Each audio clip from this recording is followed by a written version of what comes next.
हरे कृष्णा। ओम श्री सूर्याय नमः। आज रविवार का दिन है और रविवार के दिन सूर्य देवता की पूजा अर्चना और व्रत करने से बिगड़े काम बनने लगते हैं और व्यक्ति के सभी रोग नष्ट हो जाते हैं। साथ ही उसे धन धान्य की कमी नहीं रहती है। रविवार के दिन व्रत करने के साथ सूर्य देव की कथा सुनने का विशेष महत्व भी होता है। अगर आप भी रविवार का व्रत करते हैं तो आज के दिन सूर्य भगवान की कथा अवश्य सुनिएगा। तो आइए सुनते हैं रविवार व्रत कथा। प्राचीन काल में एक राजा था और एक रानी थी। उनके पास सिपाही, घोड़े, दासियां, धन दौलत की कोई कमी नहीं थी। सिर्फ उनकी कोई संतान नहीं थी। इसी कारण से वे दोनों राजा रानी बहुत दुखी रहते थे। संतान प्राप्ति के लिए उन्होंने हर तरह के दान, धर्म, धार्मिक अनुष्ठान, जप, मंत्र, पूजा पाठ आदि सब कुछ किया, पर लेकिन इसका कोई फायदा नहीं हुआ। जब राजा और रानी वृद्ध होने लगे तो दोनों को बहुत चिंता हुई और वे दोनों सोच में पड़ गए कि अब हमारे इतने बड़े राज्य का क्या होगा, कौन बनेगा इस राज्य का वारिस और कौन लेगा प्रजा की जिम्मेदारी। राजा और रानी दिन रात इसी चिंता में पड़े रहते थे। उन्हें खाने और पीने की भी कोई सूध नहीं रही थी। तो एक सुबह राजा के दरबार में एक साधु आता है। दासी रानी को बतलाती है कि कोई साधु आया है। तब वह दासी से कहती है, यह मेरा अंतिम दान धर्म है, इसके बाद मैं अपने हाथों से कोई दान धर्म नहीं करूँगी। और रानी चावल भरा छाछ हाथ को लेकर के बाहर आती है और साधु की झोली में भिक्षा डालने के लिए आगे बढ़ती है तो उसके चेहरे पर छाई हुई उदासी को देखकर साधु की दृष्टि में आती है। वह उससे पूछता है कि रानी साहिबा, आपको क्या हुआ है, आप इतना उदास क्यों हो गई हैं। तब रानी साधु को सारी हकीकत बताती है और सिसकने लगती है। उस पर वह साधु कुछ पल गंभीर हो जाता है और कहता है कि चिंता मत करो रानी साहिबा, आपकी संतान की इच्छा पूर्ण हो जाएंगी। आपकी केस से एक पुत्र सा जन्म होगा, मात्र वह 14 साल तक ही आप लोगों को मिलेगा। इसके आगे वह जीवित नहीं रह पाएगा। इससे बढ़कर आपको कुछ देना मेरे लिए संभव नहीं है। अपनी बात पूरी करते उसने अपनी झोली में हाथ डाला और झोली में से एक भभूत निकाल करके रानी को दे दिया और कहा, आप और महाराज दोनों इसे बांटकर ग्रहण कर लेना, तुम्हें जल्द ही पुत्र की प्राप्ति होगी। और वह साधु अपनी राह को चल गया। इसके जाने के बाद रानी सोचने लगी कि 14 साल तो 14 साल ही सही, उतने समय के लिए हमें पुत्र तो मिलेगा, यही काफ़ी है। इतने साल तक मैं उसे जी जान से बड़ा करूँगी, उससे ढेर सारा प्रेम करूँगी, लाड दुलार करूँगी, अपनी संतान की मुराद पूरी करूँगी। उस रात अपना सारा राजकाज खत्म करके राजा जब रानी के महल में गए तो रानी ने राजा को सारी बात बता दी और साधु की दी हुई भभूत राजा को दिखाकर बोली कि साधु महाराज ने यह भभूत हम दोनों को ग्रहण करने के लिए दिया है। राजा बोले, इतना दान और धर्म किया, जप और तप किया, इसका कोई फल नहीं मिला। अब इस भभूत से हमें क्या संतान प्राप्त होगी। उस पर रानी बोली, जब इतना सब कुछ कर लिया तो अब यह भी सही, क्यों हम उस साधु को क्रोध में बुलाएं। राजा को अब किसी बात पर विश्वास नहीं था, पर रानी को दुख ना पहुँचे इसलिए वह राजी हो गया। और राजा रानी दोनों नहाते धोते हैं, फिर अपने भगवान का नाम स्मरण करते हैं, अपने पुरखों और स्मरण करते हैं और उस साधु महाराज का नाम स्मरण करके वह भभूत बांटकर दोनों खाते हैं। इसके बाद दोनों निश्चय होकर सो जाते हैं। तो कुछ ही दिन गुजर जाते हैं और साधु द्वारा कहे अनुसार रानी गर्भवती हो जाती है। उस पर राजा और रानी दोनों ही खुशी गगन में नहीं समाते। राजा रानी से बोलते हैं, महारानी, सचमुच साधु महाराज की कृपा हो गई। तो 9 महीने बाद रानी ने एक सुंदर पुत्र को जन्म दिया। राजा ने बड़ी धूमधाम से पुत्र का नामकरण किया। सारे राज्य में 8 दिन तक अंश तर्पण रखा, उत्सव मनाया गया। आप पुत्र की कुंडली देखने के लिए राजा के सबसे विद्वान पंडित जी को बुलाया गया। जो कुंडली देखकर पंडित जी बड़े चिंतित होकर कहने लगे, महाराज, हमारा राजपुत्र सिर्फ 14 साल तक हमारे पास रहेगा। राजा को इस बात की भनक तो थी ही, राजा को भी साधु महाराज की बात याद आई। दोनों चुप रह जाते हैं। इसके बाद राजा और रानी बड़े प्यार से बेटे की परवरिश करते हैं उसकी हर ख्वाहिश पूरी करते हैं और थोड़े समय के लिए ही सही भगवान ने संतान की अपनी मुराद पूरी कर ली। इससे वे समाधान मांगते हैं। राजपुत्र दिन प्रतिदिन बड़ा होता गया। जब वह 7 साल का हो जाता है तो राजा एक अच्छे गुरु की नियुक्ति करने के लिए, पढ़ाई लिखाई करने के लिए या घुड़सवारी आदि 12 विद्याओं का शिक्षण देते हैं। जब वह सब शास्त्र विद्या में परंपरागत हो जाता है और 12 साल की उम्र का हो जाता है, तब एक अच्छी सी राजकन्या खोजकर उसकी शादी करा देते हैं। तो 2 और साल बीत जाते हैं। बेटा 14 साल का हो जाता है। एक दिन राजपुत्र राजा से बोलता है कि पिताजी, मैं अपना सारा राज्य घूमकर देखना चाहता हूँ। आज तक मैंने सिर्फ एक रजवाड़े के अतिरिक्त कुछ देखा ही नहीं है। बेटा की बात सुनकर राजा चिंतित हो जाते हैं, क्योंकि पुत्र को 14वां साल शुरू हो चुका था। अब कोई अनहोनी होने का वक्त नज़दीक आ पहुंचा था, लेकिन राजा यह सब बातें पुत्र को बता नहीं सकते थे। राजा अपने चेहरे पर खुशी लाकर बेटे से कहते हैं कि हाँ हाँ, जरूर जाओ बेटा, तुम्हें अपना सारा राज्य घूमकर देखना चाहिए। कहाँ क्या है यह सब जानना चाहिए। कल मेरे बाद तुम ही तो राजा बनोगे ना। मात्र एक बात का ध्यान रखो, तुम जहाँ जा रहे हो, क्या कर रहे हो, यह बात अपनी पत्नी को नहीं बताना। पुत्र कहता है ठीक है पिताजी, आपने जैसा कहा है मैं वैसा ही करूँगा। राजपुत्र दिन भर अपनी पत्नी के साथ रहता है, खुशियाँ मनाता है और रात को 12 बजे वह उठकर बाहर चला जाता है। फिर सुबह होने से पहले वापस अपने महल में आकर सो जाता है। ऐसा बहुत दिनों तक चलता रहा और पुत्र का 14वां साल खत्म होने के कुछ ही दिन बाकी रहे थे। इतने में उसकी पत्नी यानी छोटी रानी रात में जग जाती है। वह देखती है कि बिस्तर पर राजपुत्र नहीं है। वह महल में सब जगह देखती है तो राजपुत्र कहीं नजर नहीं आते हैं। वह क्या करती है, किसे कहती है, वह चुपचाप रहती है। फिर वह सुबह होने पर देखती है कि उसका पति अपने जगह सोया हुआ है। वह पति से कुछ नहीं पूछती है, लेकिन दूसरी रात भी जब वैसा ही होता है, तीसरी और चौथी रात और कुछ दिनों तक ऐसा ही चलता रहा। तब रानी बहुत चिंतित हो गई। उसके मन में ढेर सारे सवाल उठते हैं, लेकिन उसे पूछने में डर लगता था। शायद पति गुस्सा होकर बैठे सास ससुर से पूछने के बारे में सोचा तो उसकी कुल मर्यादा बीच में आ जाती थी। तो इस तरह वह मन ही मन घूटती रही थी। इस हालत में उसे खाने पीने में दिलचस्पी नहीं थी। वह दुबली पतली होती जा रही थी। तो उस राज्य में फूल बेचने वाली एक बुढ़िया मालकिन थी। वह हमेशा छोटी रानी को फूल देने उसके महल में आ जाती थी। उस बुढ़िया का ध्यान छोटी रानी पर पड़ जाता था। वह उससे पूछती थी कि बेटी, तुम्हें किस बात का दुख है, तुम इस तरह सूख कर कांटा क्यों बनी हो। उस पर रानी कहती है, क्या बताऊं तुम्हें अम्मा, तुम्हारा राजपुत्र हर रात्रि को बाहर चला जाता है और सुबह वापस लौटकर आ जाता है। वह कहाँ जाता है, क्या करता है, यह सोचकर घर में अन्न जल ग्रहण नहीं कर पाती हूँ और सूख सूख कर कांटा बन चुकी हूँ। बुढ़िया सब बात सुनकर उसे एक उपाय बताती है कि बेटा ऐसा करना, आज रात को तुम सोना मत, उसके पीछे जाकर देखना कि वह कहाँ जाता है, क्या करता है और उसकी अच्छी तरह से पहरेदारी करना।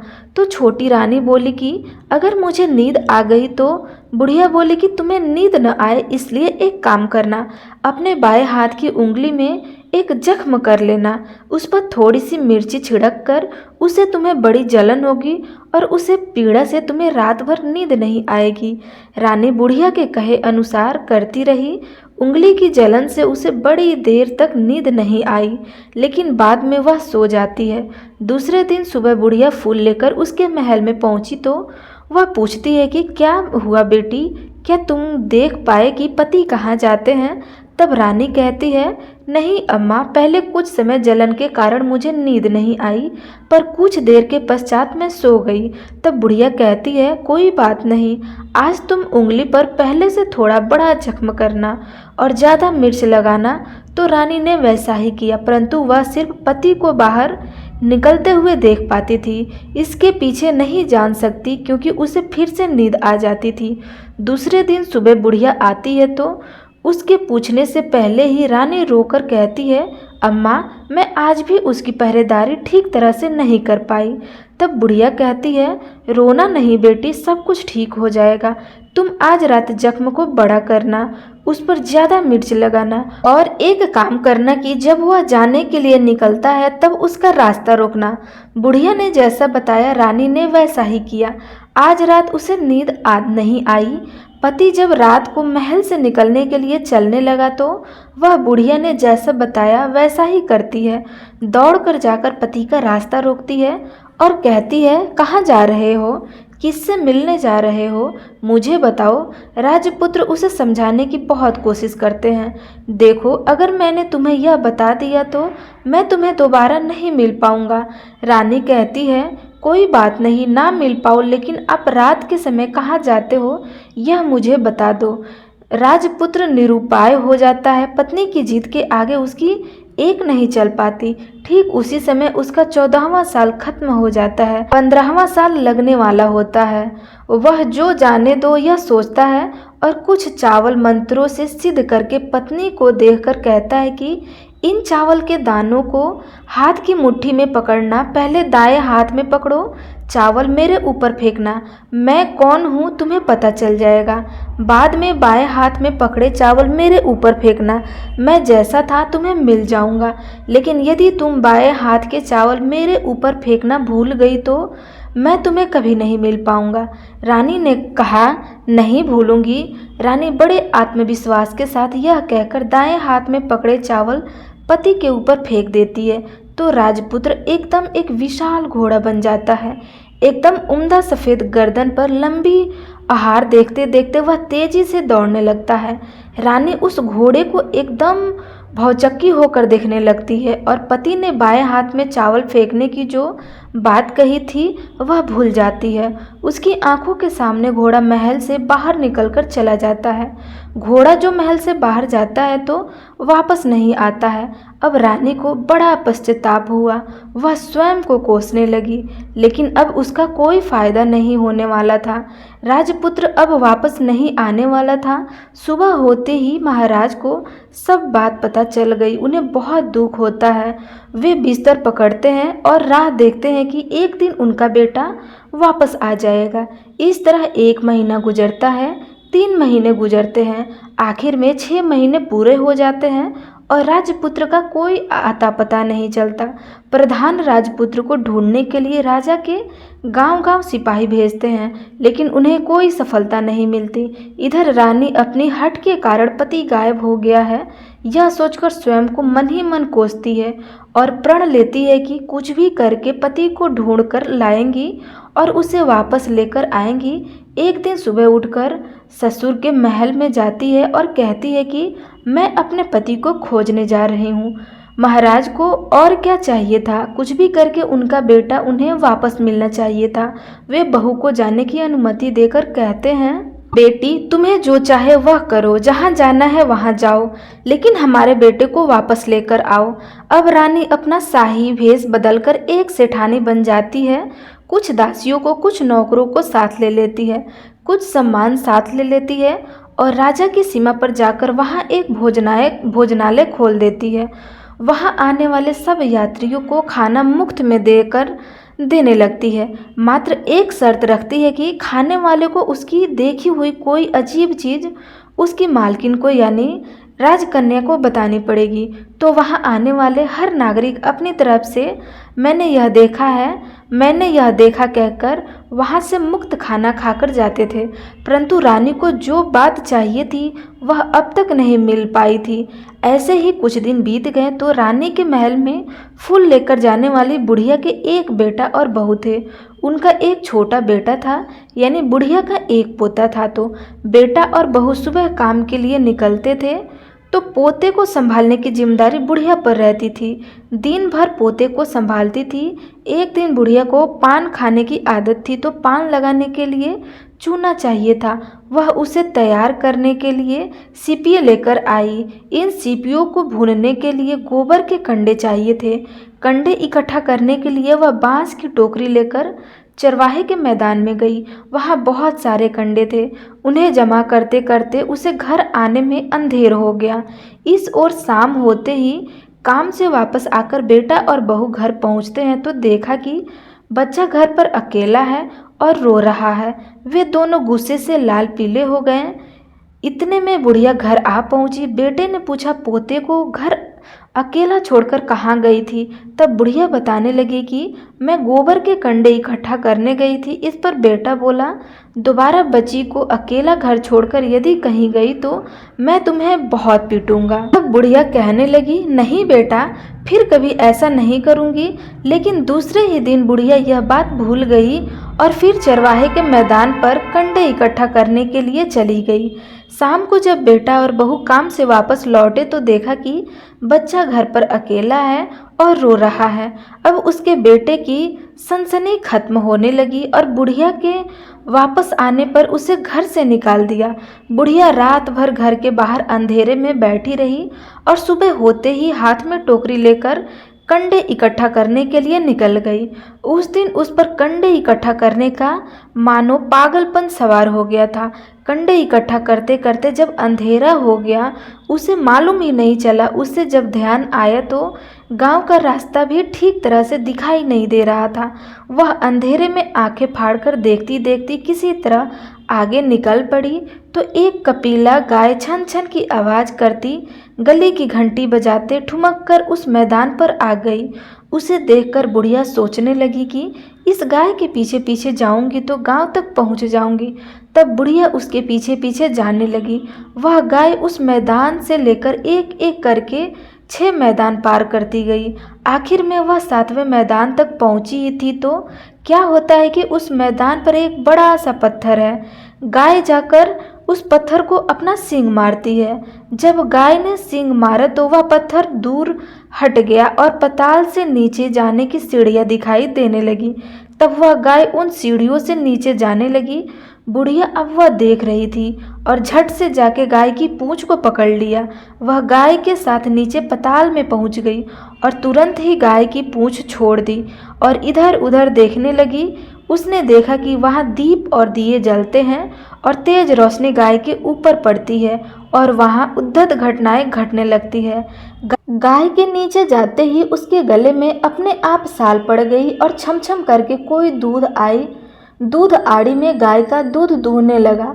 लेकिन जो भी कोई वह कर रहा था वह मात्र दिखाई नहीं दे रहा था। बुढ़िया बहुत घबरा गई, कहाँ आकर फंस गई यह सोचने लगी और यहाँ वहाँ छिपने के लिए जगह ढूंढने लगी। लेकिन उसे कहीं भी जगह नहीं मिला।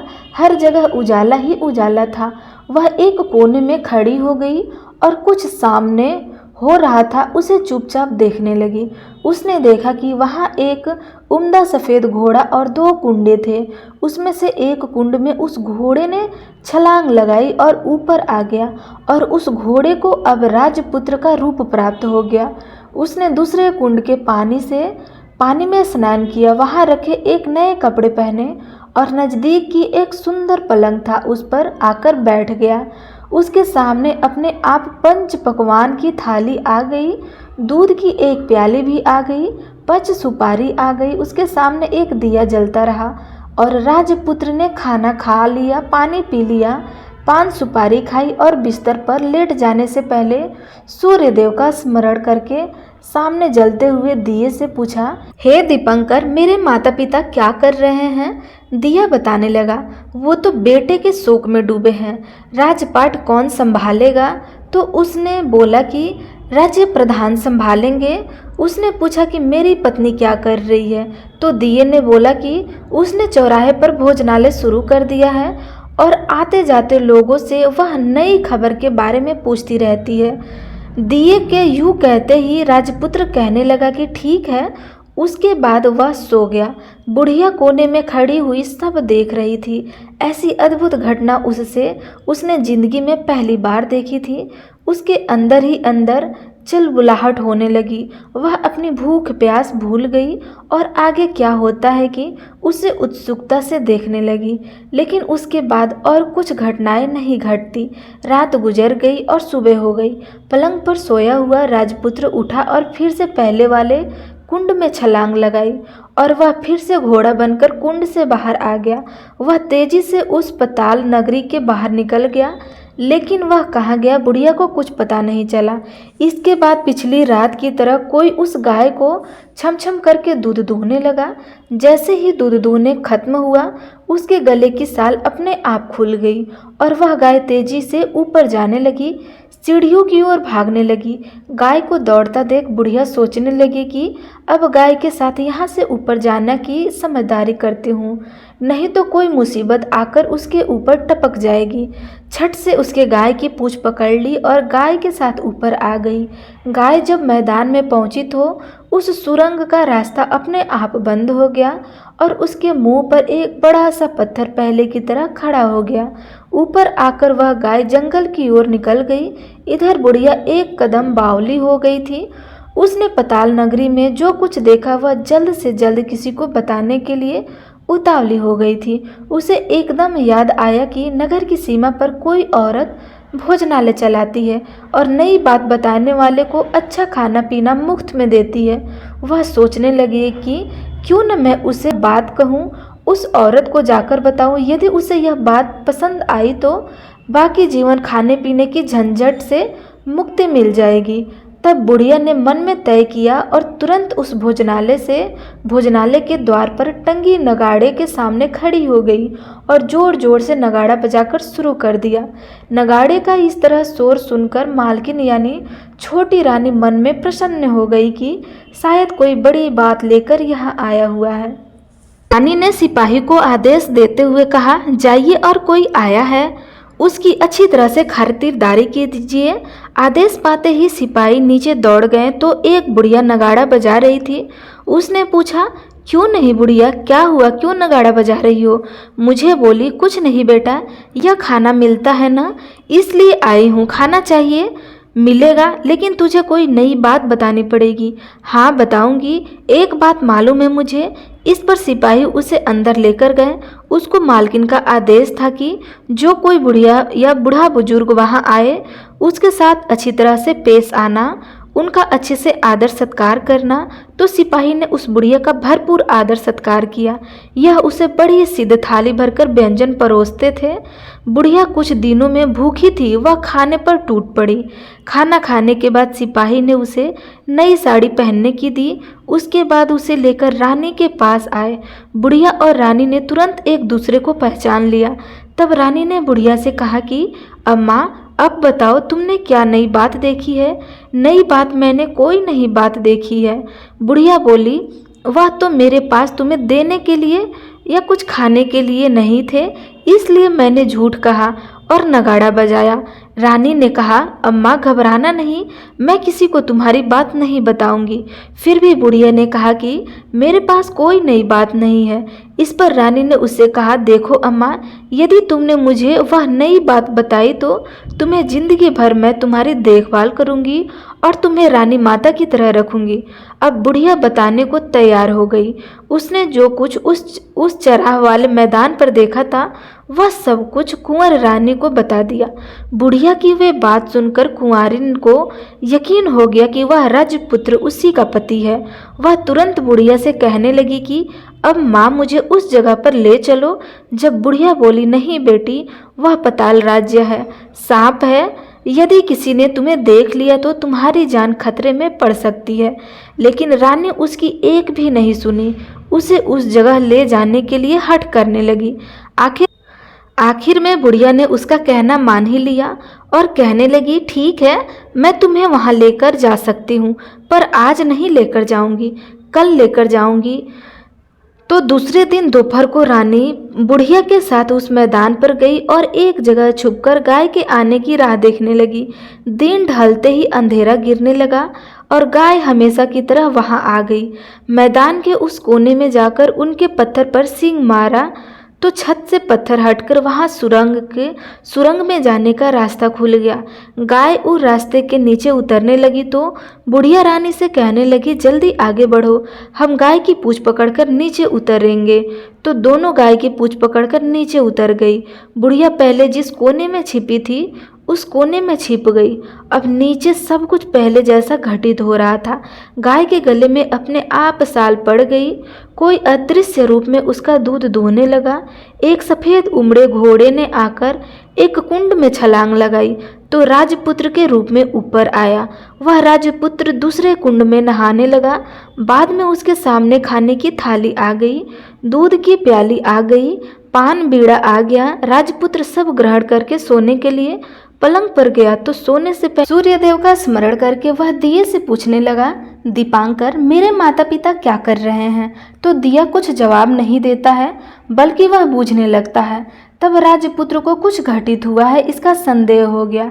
वह उदास हो गया और जो कुछ हुआ वह जो जाने दो ऐसा सोचकर फिर से बिस्तर पर लेट गया। अब रानी का संयम छूट गया। वह दौड़कर पति के पास गई और उसके पैर पड़ने के लिए आगे बढ़ने लगी। राजपुत्र तुरंत ही पत्नी को पहचान गया। वह छत से पीछे हट गया और चिल्लाने लगा, नहीं नहीं, मुझे मत छूना, सर्वनाश हो जाएगा। रानी दोनों हाथ जोड़कर पति से अपनी भूल स्वीकार करने लगी। स्वामी, मुझसे भूल हो गई, मुझे आपको नहीं छूना चाहिए था। आप रात को कहाँ जाते हो? मैं अपनी भूल स्वीकार करती हूँ, मुझे मेरी भूल की सज़ा मिल गई है। अब आप घर चलो, आपके वियोग में आपके माता पिता ने बिस्तर पकड़ लिया है, आपकी प्रजा भी बहुत दुखी है। उस पर राजपुत्र कहने लगा, वही तो एक बार तुम गलती कर बैठी हो, अब दोबारा मत करना, नहीं तो मैं अब तुम्हें जो दिख रहा हूँ अब वह भी नहीं दिखूंगा। रानी वह विलाप करने लगी, जोर जोर से जमीन पर सिर पटकने लगी। राजपुत्र के मन में उसके प्रति दया उत्पन्न हो गई। वह उससे कहने लगा कि यदि तुम मुझे पाना चाहती हो तो तुम्हें एक काम करना होगा। काम कठिन है लेकिन वह तुम्हें अकेले ही करना होगा। रानी ने कहा, कहो स्वामी, कितना भी कठिन काम हो मैं अवश्य पूर्ण करूंगी। रानी कहने लगी, इस बात पर राजपुत्र ने उसे बताया, इस पताल में ऊपर जाते ही तुम्हें एक घना जंगल नजर आएगा। ऐसे 6 जंगल पार करने के पश्चात तुम्हें एक 7वां जंगल मिलेगा। वह जंगल सबसे घना है। उस जंगल के बीचों बीच एक पीपल के पेड़ है। उसके आसपास की जगह पत्ते, फंदे, जटाएं आदि से ढक चुकी है। वहाँ बाघ, शेर, सांप और भालू बैठते हैं। तुम्हें उनको सबको भगाकर वह जगह साफ करनी है। उसको गोबर से लिपाई करके पवित्र बनाना है, रंगोली से सजाना है। उसके बाद वहाँ धूप, कपूर, अगरबत्ती जलानी है, फूल और कुमकुम से पेड़ की पूजा करनी है, दूध और दही से बने चावल का भोग चढ़ाना है। यह सब तुम्हें दोपहर को 12 बजे से पहले करना है। 12 बजने के समय तुम्हें उस जगह पर बैठकर सूर्य भगवान का ध्यान करना है। ठीक 12 बजे सूर्य भगवान का रथ वहां उतरेगा। वे सब देखकर खुश हो जाएंगे और कहेंगे कि जिस किसी ने भी यह सब कुछ किया है उसे मैं मनचाहा फल दूंगा। तो तुम सामने जाकर उसके रथ का दाहिना घोड़ा मांगना, मैं तुम्हें मिल जाऊंगा। इतनी बात कहकर राजपुत्र अपने पलंग पर सो गया और छोटी रानी भोर होने की राह देखने लगी। भोर होते ही वह बुढ़िया के साथ गाय की पूंछ पकड़कर ऊपर आ गई। ऊपर आने के बाद वह बुढ़िया से कहने लगी, अम्मा, अब मैं अकेले ही आगे जाऊंगी, तुम भोजनालय वापस चली जाओ। वह जंगल में जाकर राजपुत्र की बताई जगह ढूंढने लगी और स्वयं आरी से वह सब साफ करने लगी। करके बाद में राजपुत्र ने जैसा बताया वैसा ही लिपाई पोताई करके वापस आ गई। दूसरे दिन सुबह होने से पहले उठी और जंगल में उस जगह पहुंची। वहां जाकर इत्र और गुलाब का पानी छिड़क कर उस जगह सुगंधित धूप अगरबत्ती जलाकर उसे पवित्र किया और पूजा की सब सामग्री वहां तैयार कर सूर्य भगवान का ध्यान करने के लिए बैठ गई। जैसे कि पति ने बताया था कि दोपहर को ठीक 12 बजे सूर्य भगवान का रथ उस पीपल के पेड़ पर आकर रुका है। सूर्य भगवान ने जब रथ से नीचे देखा तो सुगंधित वातावरण देखकर वे बहुत प्रसन्न हो गए। फिर वे बोले, जिस किसी ने यह काम किया है वह यहाँ आकर आज मुझसे कुछ भी मांगे मैं उसे दूंगा। रानी ने जब यह शब्द सुनी तो बिना समय गवाए दौड़कर उनके सामने आई और उनको दंडवत नमस्कार करके बोली, भगवान, वह मैं ही हूँ, मैंने यह जगह साफ किया है। अच्छा, तो तुम्हें जो चाहिए वह मांगो। भगवान, मुझे आपके रथ का दाहिना घोड़ा चाहिए। सूर्य भगवान बोले, नहीं, मैं तुम्हें और कुछ दे सकता हूँ, लेकिन यह घोड़ा नहीं दे सकता। मेरे रथ के 12 घोड़े हैं, तुम चाहो तो कोई और घोड़ा मांग लो, लेकिन यह दाहिना घोड़ा नहीं, वह मैं तुम्हें नहीं दे सकता। छोटी रानी ने एक नहीं सुनी। वह सूर्य देव से एक ही बात कही जा रही थी, वह दाहिना घोड़ा दे दीजिए, नहीं तो मैं आपके पैरों में गिरकर अपनी जान दे दूंगी। अब सूर्य देवता धर्म संकट में पड़ गए। उन्होंने वचन दे दिया था, अब अपने वचन से पलट भी नहीं सकते थे। ठीक है, दे दिया तुम्हें घोड़ा, सूर्यदेव ने कहा। फिर एक बात और भी कही, देखो, मैंने तुम्हें घोड़ा तो दे दिया है, लेकिन वह तुम्हें यहाँ नहीं मिलेगा, तुम्हें उसे पाताल लोक में जाकर लाना होगा। रानी बोली, पाताल लोक में ही क्यों भगवान, मैं उन्हें पाने के लिए कहीं भी जा सकती हूँ। रानी को वचन देकर सूर्यदेव अपने मार्ग को चल गए और इधर रानी जंगल में अपने भोजनालय में आ गई। फिर वह बुढ़िया को लेकर उस मैदान पर आ गई और जल्दी ही शाम हो गई। शाम होते ही वहां पर वह गाय आ गई और उसने सींग मारकर सुरंग का पत्थर हटाया और नीचे उतरने लगी। रानी और बुढ़िया जल्दी ही उसकी पूंछ पकड़कर नीचे उतर गई। नीचे पाताल में सब घटनाएं पहले से ही घटित होने लगी। घोड़े का एक कुंड में नहाकर राजपुत्र बन जाना, नहाए धोकर पलंग पर जाकर बैठना, तो उसे खाने की थाली, दूध की प्याली आना, पान का बीड़ा आना। लेकिन आज एक नई बात घटी। आज 2-2 थाली, 2-2 दूध की प्याली और 2-2 पान के बीड़े उसके सामने आए। वह कुछ नहीं बोला। अपने हिस्से की थाली खाकर, दूध पीकर और पान का बीड़ा चबाकर वह सोने चला गया और हमेशा की तरह दिए से पूछने लगा कि दिए, दीपंकर, मेरे माता पिता क्या कर रहे हैं?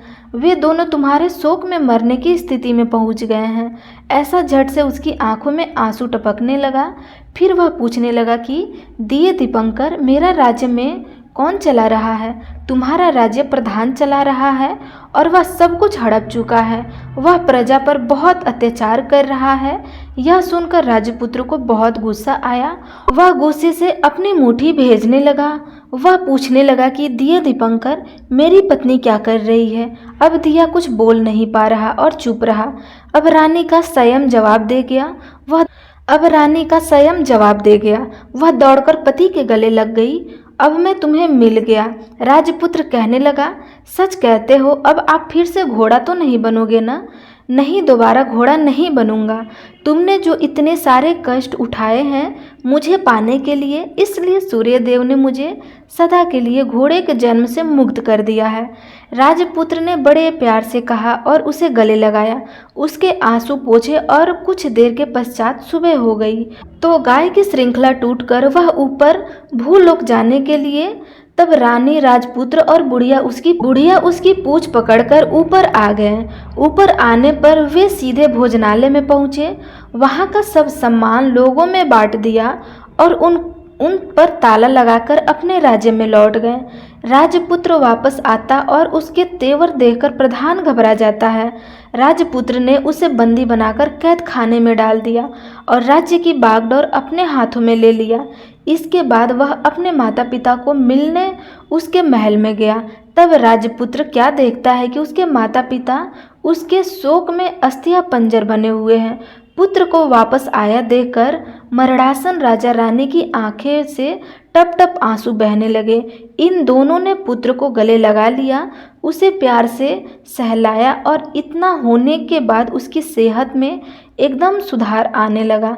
वे अब बिस्तर से उठकर बैठ गए, पुत्र को आशीर्वाद देने लगे। राजा पुत्र के आने की खबर तुरंत ही राज्य में फैल गई।